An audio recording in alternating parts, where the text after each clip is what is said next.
Hello mga kating, at nandito nga na naman kami sa Yakinikuhan. Walang kasawa ang pagkain ng Yakiniko mga kaating. Pero ang totoo niya, nagsasawa na talaga ako.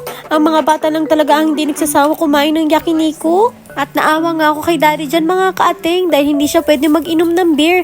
Paano ba naman madaling araw ang pasok niya kinabukasan?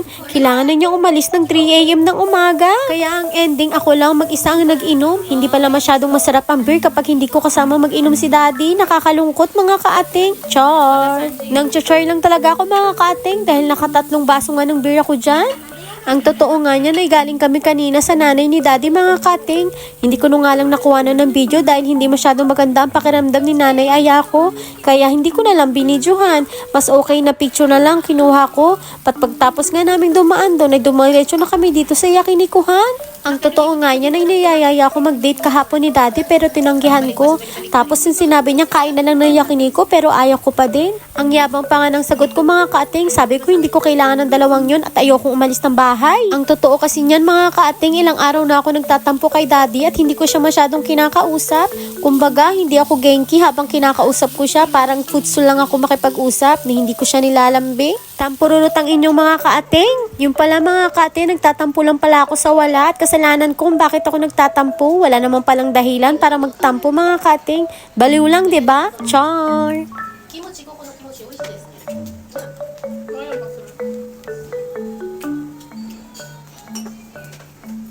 One big bite. Kimochi waしいられる。Kimochi.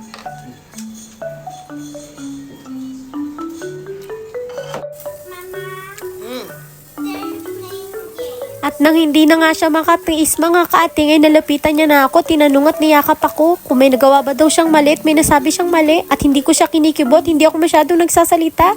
Ba't daw parang ang tahimik ko? Nang una nga'y nahihiya pa ako sabihin kung bakit ako nagtatampo kasi nga akala ko alam niya naman kung bakit ako nagtatampo at malungkot. Ang akala niya nga'y pagod lang ako sa trabaho kaya hindi na siya nakatiis at nilapitan niya ako.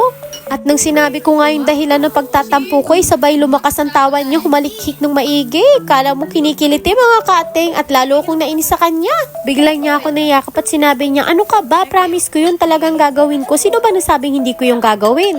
Bigla ako natahimik mga kating tsaka naiyak sa sobrang touch ko sa kanya mga kating. Ang lakas talaga ng amas nating mga babae, ano? Bigla-bigla na lang tayo nagtatampo ng walang dahilan. At ang gusto pa natin ay dapat alam ng partner natin kung bakit tayo nagtatampo. Hay, nako talaga naman. May mga toyo talaga tayong mga babae, ano? Kaway-kaway sa inyo mga kaating. Hello!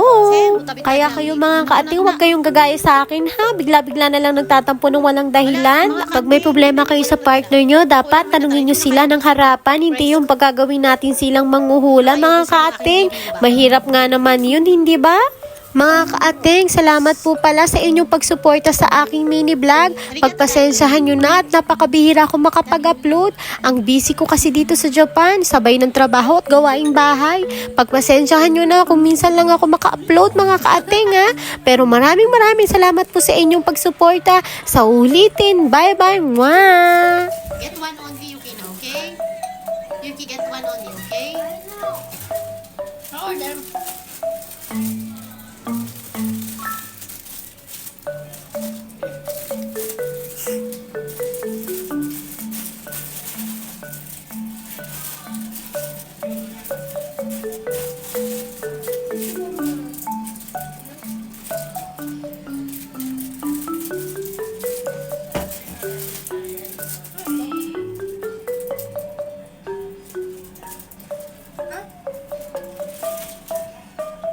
Isan ko rin, ani? Ko rin, kibita.